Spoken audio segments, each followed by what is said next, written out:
ہمارا پروردگار اتنا مہربان ہے کہ وہ بندے کے کیے ہوئے عمل کو ضائع نہیں کرتا. اس نے وعدہ فرما دیا، حکم سنا دیا قرآن میں، انی لا اضیع عمل عامل منکم من ذکر او انثی، مرد ہو یا عورت، میں تم میں سے کسی کے کیے ہوئے عمل کو ضائع نہیں کرتا. تو آپ اللہ تعالیٰ کی رضا کے لیے چھوٹا سا بھی عمل کریں گے تو اللہ تعالیٰ کی طرف سے اجر ضرور ملتا رہے گا. وہ بڑا کریم مہربان ہے، وہ بڑا کریم آقا ہے. اللہ اکبر کبیرہ. ایک بزرگ نے کسی نوجوان کو دیکھا کہ بڑا اکڑ اکڑ کے چل رہا تھا، انداز فاخرانہ کے ساتھ چل رہا تھا. انہوں نے پوچھا بھائی کیا بات ہے؟ تو اس نے جواب دیا کہ میں فلاں نواب کا یا حاکم کا غلام ہوں. چونکہ بڑے کسی کا غلام تھا، دنیاوی بڑے کا، اس کو ناز تھا، نخرا تھا، تو اس پر وہ اکڑ اکڑ کے چل رہا تھا. انہوں نے بلایا اور بلا کے کہا کہ بتاؤ کہ تمہارا تمہارے مالک کے ساتھ کیسے معاملہ ہے؟ تم اس کے ساتھ جو وقت گزارتے ہو ذرا اس کی بات سناؤ. اس نے کہا جی کہ میں سارا دن اپنے مالک کی خدمت میں مشغول رہتا ہوں، سارا دن. اور کہنے لگا رات کو جب سوتا ہوں تو بھی اسے کام پڑتا ہے تو مجھے فوراً نیند سے وہ جگا دیتا ہے. اور کہنے لگا جب کبھی اس سے میں چھٹی لے کے بیوی بچوں کے پاس جاتا ہوں تو وہ میری اجرت کو کم کر دیتا ہے، چھٹی والے دنوں کی مزدوری تنخواہ کاٹ لیتا ہے. اس نے کہا اور بتائیں؟ کہنے لگا کہ اگر میں کبھی بیمار ہو جاتا ہوں تو بیماری کی حالت میں بھی جو میری تنخواہ ہوتی ہے وہ گھٹا دی جاتی ہے.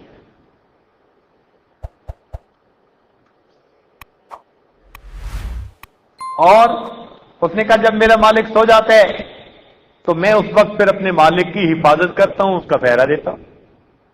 انہوں نے یہ باتیں سن کر اس کو کہا کہ ذرا سنو کہ تمہارے مالک کا یہ معاملہ کہ تم سارا دن اس کی خدمت میں رہتے ہو، اس کو چیزیں پہنچا رہے ہو، کبھی کھانا کبھی پانی، اور پھر تمہارا مالک ایسا کہ جب سو جاتے ہیں تو تمہیں حفاظت کرنی پڑتی ہے. آؤ ذرا میرے مالک کی بات بھی سن لو کہ میرا مالک وہ پروردگار ہے جو سارا دن نعمتیں مجھے پہنچا رہا ہوتا ہے. یہ کھانے کی نعمت پہنچ رہی ہے، یہ کھانے کی نعمت پہنچ رہی ہے، یہ پینے کی نعمت پہنچ رہی ہے، اور جب یہ سب کچھ کھا پی کر میں سو جاتا ہوں تو میرا مالک جاگ کر میری حفاظت کر رہا ہوتا ہے. تم بیمار ہو جاتے ہو تو تمہارا مالک تمہاری اجرت کو کم کر دیتا ہے. اب میرا مالک وہ ہے کہ میں بیمار ہو جاتا ہوں، میرا مالک میری نیکی پر ملنے والے اجر کو بڑھا دیتا ہے. بیمار کی کروٹوں پر بھی اللہ تعالیٰ اس کو سبحان اللہ کہنے کا اجر دے دیتا ہے. اس کے کراہنے کی آواز پر بھی اللہ تعالیٰ فرشتوں کو فرماتے ہیں کہ سبحان اللہ الحمدللہ کہنے کا اجر اس کے نام اعمال سے لکھتی ہے. اور تم بیوی بچوں کے پاس جاتے ہو تو تمہارا مالک تمہاری تنخواہ بند کر دیتا ہے، اور میں اپنی بیوی کو محبت کی نظر سے بھی دیکھ لیتا ہوں، میرا مالک اس پر بھی مجھے اجر اور ثواب عطا فرما دیتا ہے.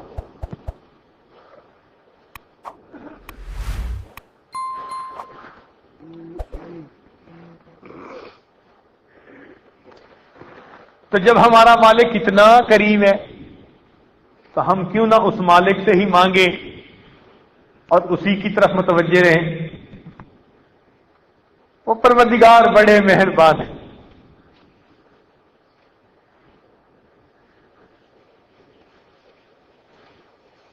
اتنا حلیم ہے وہ کہ باوجود اس کے کہ ہم نافرمانیاں کرتے ہیں، گناہ کر جاتے ہیں، ہمارا مالک رزق کے دروازوں کو بند نہیں کرتا، وہ گناہوں کے اوپر پردے ڈال دیتا ہے، وہ ستاری فرماتا ہے پروردگار۔ کتنا کریم پروردگار ہے۔ اسی لیے اگر قیامت کے دن کسی بندے کو کہہ دیا جائے کہ تمہیں دو آپشن دیتے ہیں، یا تو تمہاری زندگی کی فلم تمہاری بہن، ماں اور بیوی کے سامنے چلا دیتے ہیں، اور یا تمہیں جہنم بھیج دیتے ہیں، تو میرے دوستو ہم میں سے کتنے ایسے ہوں گے کہ جو کہیں گے اللہ یہ فلم ان کے سامنے نہ چلانا، ہمیں جہنم میں جانا زیادہ آسان لگ رہا ہے۔ ایسے گناہوں پر اللہ نے پردہ ڈالا ہوا ہوتا ہے۔ تو آج وقت ہے ان گناہوں سے سچی توبہ کرنے کا اور اپنے مالک کو منانے کا۔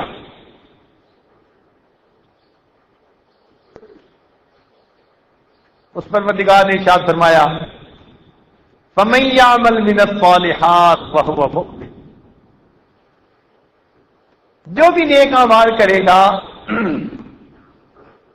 جس نے بھی نیک عمل کیا، جو بھی نیک عمل کرے گا، وَهُوَ مُؤْمِنٌ، ایمان والا ہو، ہمارا ماننے والا، ہم سے محبت کرنے والا، ہمارا چاہنے والا ہو، یہ شرط ہے وہ ہمارا ہو۔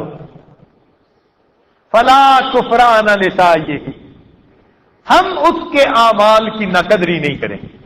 او میرے بندو، ہم ناقدرے نہیں ہیں۔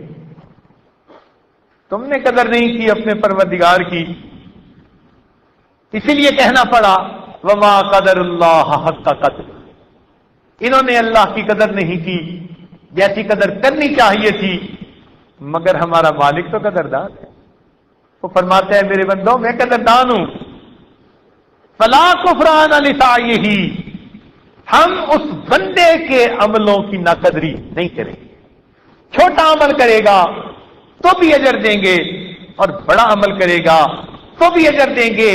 جتنی ہم سے امیدیں لگائے گا ہم میں پروردگار اس سے بڑھ کر ان کو اجر عطا فرمائیں۔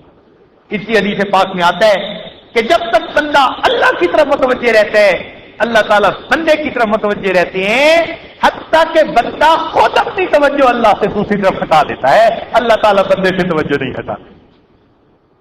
تو وہ پروردگار فرماتے ہیں میرے بندے، تو ہی تو مجھ سے توجہ ہٹاتا ہے، میں تو تجھ سے توجہ پھر بھی نہیں ہٹاتا، میری توجہ تو پھر بھی تیری طرف رہتی ہے۔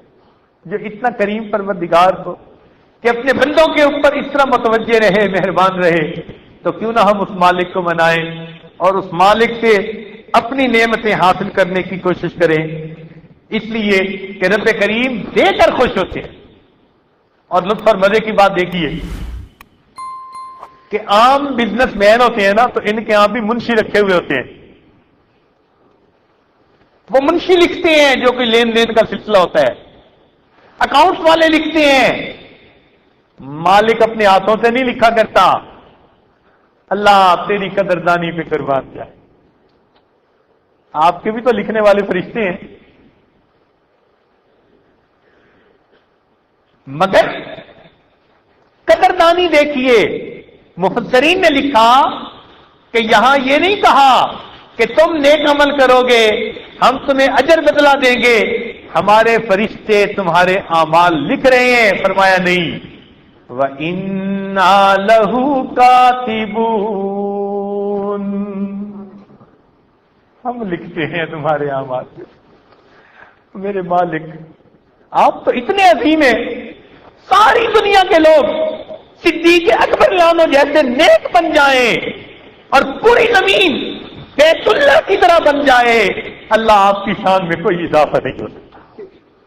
ساری دنیا کے انسان فرعون کی طرح بن جائیں، ساری زمین بت خانہ بن جائے، اللہ تیری شان میں کوئی کمی نہیں آ سکتی۔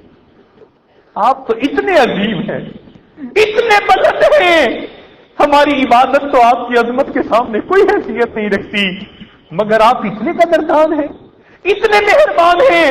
اللہ ہماری ان ٹوٹی پھوٹی نمازوں کے بارے میں آپ فرماتے ہیں وَإِنَّا لَهُ كَاتِبُونَ۔ اور میرے بندو، تم ہماری رضا کی خاطر جو اعمال کرتے ہو، ہم ان کو لکھتے ہیں، ان کا حساب کتاب رکھواتے ہیں، ہم پورا ادا کرنے والے ہیں، ہم کسی بندے کے عمل میں کوتاہی نہیں ہونے دیں گے۔ اللہ اللہ، وَإِنَّا لَهُ كَاتِبُونَ۔ اللہ اکبر۔ اللہ رب العزت اتنے مہربان ہیں، فرماتے ہیں بندو تم اعمال کرتے ہو، ہم تمہارے اعمال کو لکھتے ہیں، حساب کتاب ہمارے ذمہ، پورا ادا کریں گے۔ تو پھر کیوں نہ ہم اعمال کے ذریعے اس مالک کو راضی کرنے کی کوشش کریں۔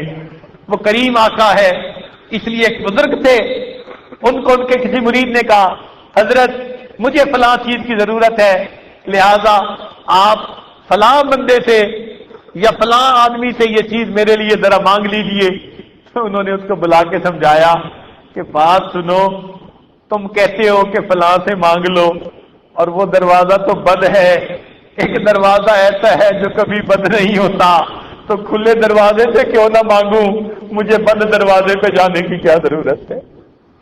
اللہ آپ کا دروازہ تو کبھی بند ہی نہیں ہوتا، ہم کیوں نہ اس کھلے دروازے سے مانگے جو پروردگار ہمیشہ دے کر خوش ہوتا ہے اور لینے والے بندوں سے راضی ہوتا ہے۔ لہذا آپ کا یہ قیام اللہ کی رضا کے لیے ہے۔